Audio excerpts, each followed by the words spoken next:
आज 135वी जयंती या ठिकाणी पंचशील तरुण मंडळाने यवतमध्ये मोठ्या उत्साहात या ठिकाणी साजरी होत आहे। तरी ह्या जयंतीच्या निमित्तानं मी कार्यकर्त्यांना एकच सूचना करतो की बाबासाहेबांनी लिहिलेलं संविधान टिकवण्यासाठी तरी कमीत कमी जयंतीचा कार्यक्रम हा कधीच बंद नाही पडला पाहिजे असं मला वाटतं। कारण संविधान आहे म्हणून भारत देश आज एक एक पाऊल पुढे टाकतोय। त्याच्यामुळं संविधानाचं पावित्र्य राखण्यासाठी ह्या जयंती उत्सव साजरा करणं हा अतिशय गरजेचं आहे। त्याच्यामुळं मी पंचशील तरुण मंडळाला पुन्हा एकदा विनंती करतो की हा सालाबादप्रमाणे आपण जे जयंतीचा कार्यक्रम या ठिकाणी साजरा केला त्याबद्दल मी आमच्या सर्वच यवतच्या नेते मंडळीच्या वतीनं आम जनतेच्या वतीनं आपल्याला बाबासाहेबांच्या जयंतीनिमित्त हार्दिक अशा शुभेच्छा देतो आणि या ठिकाणी थांबतो। त्या कार्यक्रमात नामोल्लेख राहिला रमेश अण्णा यादव, त्याचप्रमाणे सदानंद दोरगे आणि विद्या विकास मंदिरच्या मंडळाचे अध्यक्ष संचालक मंडळाचे पंडित भाऊ दोरगे हे या ठिकाणी उपस्थित राहिले। त्यांचंही या ठिकाणी मनपूर्वक आभार व्यक्त करतो आणि सावंत सरांना विनंती करतो की आपण थोडंसं संबोधित करायचं।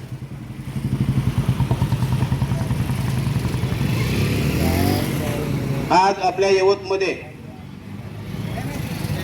135वे बोधिसत्व विश्वरत्न भारतरत्न घटनेचे एकमेव संविधानाचे मालक परमपूज्य डॉक्टर बाबासाहेब आंबेडकर यांची 135वी जयंती या ठिकाणी साजरी होते। या सर्व महापुरुषांना मी आपल्या सर्वांच्या वतीनं त्रिवार वंदन करतो। तत्पूर्वी 14 एप्रिल 2026ला प्रामुख्याने या ठिकाणी भीमनगरमध्ये जयंती साजरी करण्यात आलेली होती। त्याचबरोबर विद्या विकास मंदिरी आपल्या शाळेमध्ये साजरी केली गेली होती। त्याचबरोबर ग्रामपंचायत यवत, त्याचबरोबर आनंदग्राम आणि विविध ठिकाणी शासकीय ज्या ठिकाणी कार्यालय त्या ठिकाणी औचित्य साधून साजरी करण्यात आली होती। आज प्रामुख्यानं या ठिकाणी पंचशील जे तरुण मंडळ आहे त्या लहान मुलांना या ठिकाणी आजच्या 135व्या जयंती निमित्त सर्व या ठिकाणी मान्यवरांना या ठिकाणी बोलवले आहे। खरं पाहिलं तर या ठिकाणी बाबासाहेबांचं संविधान आपल्या शाळेतच नेहमी वाचन होते, पठण होते, म्हणजे लहानपणापासूनच ते संविधानाचं आपल्याला जागृती झाली पाहिजे, प्रबोधन झाले पाहिजे। या ठिकाणी मी परत काय जास्त बोलणार नाही, परंतु या ठिकाणी प्रमुखाने आलेल्या सगळं उपस्थित आपल्या गावचे सन्माननीय या ठिकाणी सरपंच असतील, त्यात उपसरपंच, आपल्या संस्थेचे पंडित भाऊ असतील, संचालक कुंडलनाना असतील किंवा संचालक पाळसाहेब सापळे आणि आमच्या सर्वांचे मार्गदर्शक उत्तम भाऊ असतील, दत्ता डाडर असतील आणि आल्या यवत गावातील सर्व ग्रामस्थ हे सर्व उपस्थित आहेत। या सर्वांना आजच्या 135व्या जयंतीच्या हार्दिक हार्दिक शुभेच्छा देतो। आणि प्रामुख्याने या ठिकाणी आपल्या यवत गटाचे जिल्हा परिषद सदस्य, आपल्या शाळेचे माजी विद्यार्थी या ठिकाणी अविनाश कुदळे पण उपस्थित आहेत। या ठिकाणी सर्वांचं मी आपल्या पंचशील तरुण मंडळाच्या वतीनं हार्दिक स्वागत करतो। त्याचबरोबर आपल्या PI मोरे साहेब असतील, खुमने त्या ठिकाणी त्यांच्यासोबत असतील, रमेश अण्णा आणि सदाबाबू पण असतील, या सर्वांचं नामावकून राहिला असेल दिलगिरी व्यक्त करतो। परत एकदा सर्वांना पंचशील तरुण मंडळाच्या वतीनं हार्दिक हार्दिक जयंतीच्या शुभेच्छा देतो आणि या ठिकाणी थांबतो। आणि आपल्या सर्वांच्या वतीनं पण आपण पंचशील तरुण मंडळा पण सगळ्या मुलांना अशीच जयंती तुम्ही साजरी करत चला। आता जरी आपल्याला फक्त या ठिकाणी प्रतिमेचे पूजन झालेलं आहे, संध्याकाळी मिरवणुकीचा कार्यक्रम आहे, शांततेत पार पाडावा असे मी पंचशील तरुण मंडळाला विनंती करतो आणि या ठिकाणी थांबतो। जय भीम, जय संविधान, जय भारत। निश्चितच सरांनी अत्यंत उत्कृष्ट असं मार्गदर्शन केलेलं आहे।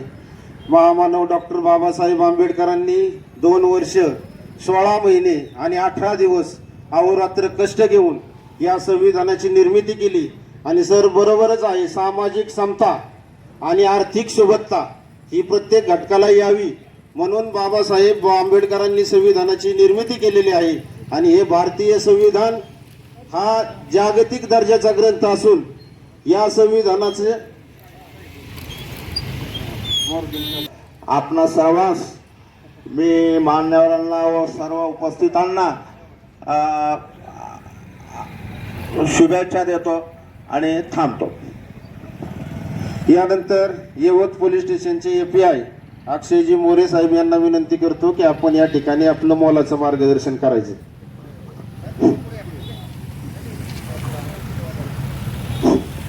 मी फारसं काही बोलणार नाही, थोडक्यात सांगतो. आज 14 एप्रिलपासून आपण डॉक्टर बाबासाहेब विश्वरत्न डॉक्टर बाबासाहेब आंबेडकरांची जयंती जगभरात साजरी करतोय. ही जयंती साजरी करण्यामागचा उद्देश सर्वांचा एकच आहे की डॉक्टर बाबासाहेब आंबेडकरांनी जे काही भोगलंय, जे काही सोसलंय, त्याच्यामुळं आपण आज या ठिकाणी आहोत. दादर साहेबांनी मगाशी सांगितलं की बाबासाहेबांनी 2 वर्ष 11 महिने 17 दिवस मेहनत घेऊन संविधान लिहिलं. त्या संविधानाच्या जोरावर आज देश चालतोय आणि जगातलं सर्वोत्कृष्ट संविधान जर कुठलं असेल तर ते फक्त भारताचं आहे. आणि भारता इतकं चांगलं संविधान आजपर्यंत कुणीही तयार करू शकले नाही, हीच बाबासाहेबांची ख्याती आहे. मी फक्त बाबासाहेबांनी दिलेले काही संदेश असतील ते जरी आपण आपल्या आयुष्यात पाळले तरी आपण जगावर राज्य करू शकतो. बाबासाहेबांनी सांगितलंय, वाचाल तर वाचाल, जेवढं आपण वाचू आणि वाचल्यामुळंच आपण आज अविनाश कुद्रेसारखा तरुण पोरगा जिल्हा परिषद सदस्य आहे, सरपंच तरुण आहेत, गावचा प्रथम नागरिक तरुण आहेत आणि हे सगळं शक्य बाबासाहेबांमुळे झालं आहे. बाबासाहेबांनी एकच वाक्य सांगितलं, तुम्हाला शिका, संघटित व्हा आणि संघर्ष करा. बाबासाहेबांनी दिलेल्या या मंत्राचा जर तुम्ही वापर केला, शिकला, आज जी काही लहान मुलं आहेत त्यांना फक्त मला एकच सांगायचं आहे, तुम्ही शिकला तर आणि तरच या जगावर राज्य करू शकता. इव्हन आज मी इथं जो उभा आहे तो फक्त बाबासाहेबांमुळेच उभा आहे. लक्षात आलं. पुन्हा एकदा तुम्हाला डॉक्टर बाबासाहेब आंबेडकरांच्या जयंतीच्या शुभेच्छा देतो आणि मी माझं मनोगत थांबवतो. जय हिंद, जय संविधान. धन्यवाद साहेब. छत्रपती शिवाजी महाराज की, भारत रत्न डॉक्टर बाबासाहेब आंबेडकरांचा, क्रांती सूर्य महात्मा ज्योतिबा फुलेंचा, लोकशाहीर अण्णाभाऊ साठेंचा, भारतीय संविधानाचा, सर्व उपस्थितांचं या ठिकाणी पुनश्च एकदा आभार व्यक्त करतो आणि उत्तम भाऊंना विनंती करतो की आपणही या ठिकाणी आभार व्यक्त करावे. हॅलो हॅलो हे रवी. त्यामुळे पंचशील तरुण मित्र मंडळाच्या वतीने सर्वांचे मी मनापासून आभारी आहेत आणि